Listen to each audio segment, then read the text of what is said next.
Hello, fellow traders. 'Tis I, the Rumpled One. Sunday, January 13, the year 2019. Let's talk trading, weekly open and gap. But we can't talk about anything until we remember our money and risk management.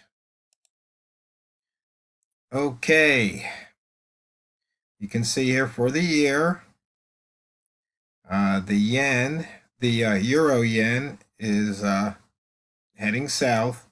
We open on the daily below the previous midpoint right there.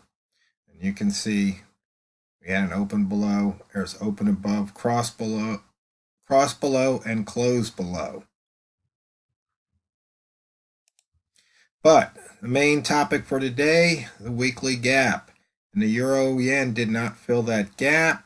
We've got 1, 2, 3, 4, 5 pairs that haven't filled the gap. So if you haven't taken advantage of that trade today, you still have 5 pairs to choose from. And we can see here we've got the first day of the month range, which also happens to be the first day of the year. And then here's the first day of the week. You see we're still ranging. And here, once again, the open of the first trading day, we are still below that open. And for the last 12 months, we're still below the open. And we're still within that range of the first trading day, which is something we saw on this chart right here. But we have the ranges for the rest of the months here. Inside bar trade here, you can see 2 days ago, we got inside that bar high of 41. You can see the short trigger was at 35. And you're 33 pips to the good. So once again, using that inside bar, using it as a breakout. And let's just take a look here. We can see we've got dollar yen in the inside bar from 6 days ago. The dollar Swiss franc from 4 days ago. And we've got the beast just went back inside the bar right here. So look for that. Look for these levels for trades. And I'm not going to go through all of them, or I could. If somebody's interested, let me know. You can see here the pound Canadian dollar getting ready.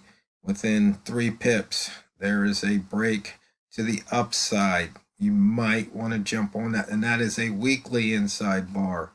So we can switch over to weekly, and you can see it right here, that weekly inside bar.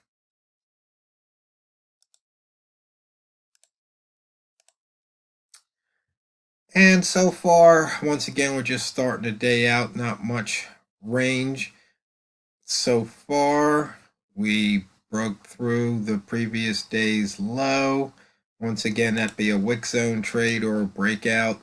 And looking at the highest open, lowest open, weekly lowest opens occurring right now in the H1, monthly D1 lowest open right here.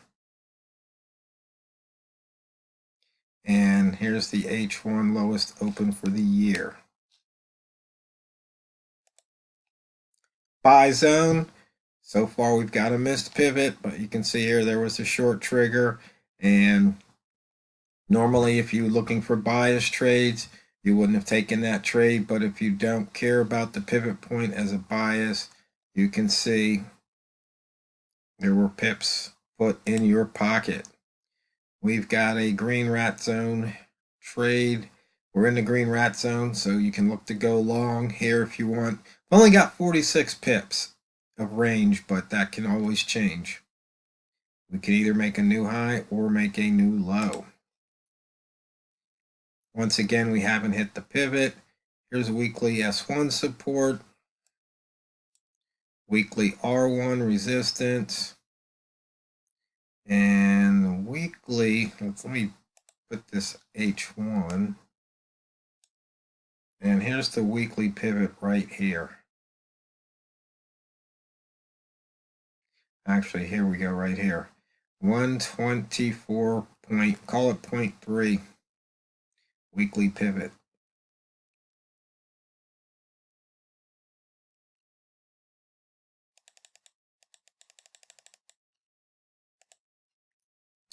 Once again, we've got that missed pivot here.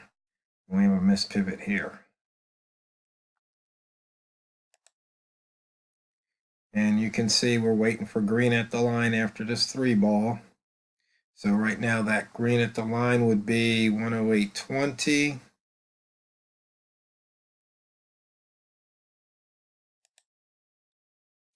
And the wick zones, we want started inside the wick zone and we exited the wick zone. Here, once again, the previous day's low, simple trade to the south worth 22 pips. And you can see it ticks slowly moving up, but not by a lot. And the Einstein line gave us a trade here and here. You can see slowly moving to the upside. But, you know, our focus right now, first day, weekly gap, looking to fill, get those trades on. Also looking at the inside bar trades. I'm trying to think. There was a couple of traders contacted me over the past few days. Let's see.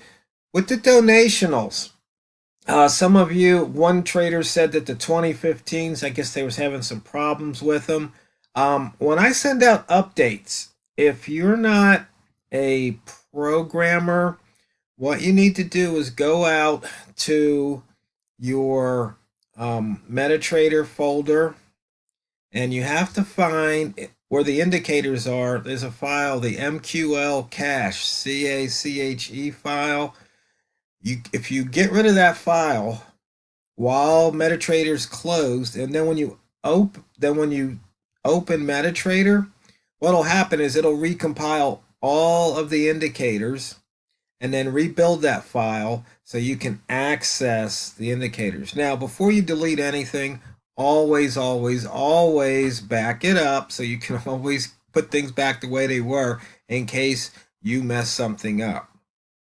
But if you do find an indicator that doesn't compile, just let me know. Tell me the exact indicator name, send me a chart or something showing if it, if something doesn't look right, because that's the only way I can really fix it.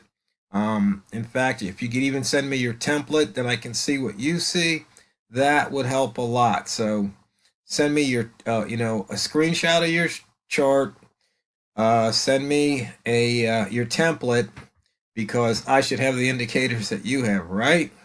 So that way, when I load it on my system, I can compare it to what's on your system to see. I can determine, is it the indicator? Is it something on your system? And that'll just help me help you. Let's see. I think somebody had some other questions about the dashboard, though. I will be sending the dashboard updates out as I do them on the 2017 dashboard, which will probably go out in the 2019s once I get a chance to start making some 2019 indicators. In fact, I got a few good ones on the to-do list. So hopefully you'll join me again for the 2019 donationals. Oh yeah, and somebody wanted to know, yes, I still have some Drain the Bank t-shirts. I don't have any double XLs. I know I have some larges and some mediums. I don't, and I think I have some extra large, but I'd have to double check and see. So they're still available at drainthebanks.com if you want the t-shirts. That's the only thing I sell. I don't sell indicators. You get those as a thank you if you make a donation, and some of them I just post just to get them out to the community. The trading community, that is. It was interesting how I saw there's another trader that's, I guess, helping traders, and he wants to put all the bad guys out of business, which is one of my goals when I first started out. He has a bigger following than I do because he's had a bigger net presence. But it was kind of interesting. I was thinking about it because I was reading something about you have to have like your 1,000 loyal fans or something. I think I've got somewhere between 50 and 100. So I guess I got my work cut out for me. But they say if you can get that first 1,000 loyal fans, um, you can really then make a difference. And I found there was a new, or at least new to me, I was watching some YouTube videos on trading, and it's just so funny how these guys just love their squiggly lines. But I just saw how many different trading YouTube channels there are. It's just like, wow, no wonder it's so hard for people to find me because I don't do marketing because I'm not really marketing anything per se. But I mean, between the emails and the tweets and just how many videos out there on YouTube, but it's just squiggly line after squiggly line. And I just find it amazing. It was really funny because on this one video, the guy said, you know, if RSI is above 70, we can all agree on that. I mean, traders, all the traders would agree it. But then he said, like, right here, would we agree that this is like support or resistance? And of course, no, there could be a debate. And I just found that so amusing that, you know, they want to use the squiggly line as opposed to saying, okay, here's the highest open. um, so, you know, if price is above or below. I mean, you can use price. And then there was another video that talked about, you know, how all these indicators were based off of candlesticks, open, high, low, and close. So I'm thinking, oh wow, this should be good. Maybe somebody else is going to put some horizontal lines up there. Oh no, no, no, no, no. And they were in the MACD and RSI, and I just started cracking up. But you know, that's just my sense of humor. Um, but you know, whatever works for you, that's what's most important. Not what I say, not what anybody else says. It's what works for you. Uh, it's that's just the way it is. So I'm going to wrap things up here, fellow traders. Remember, open gap, weekly open gap, profitable trade.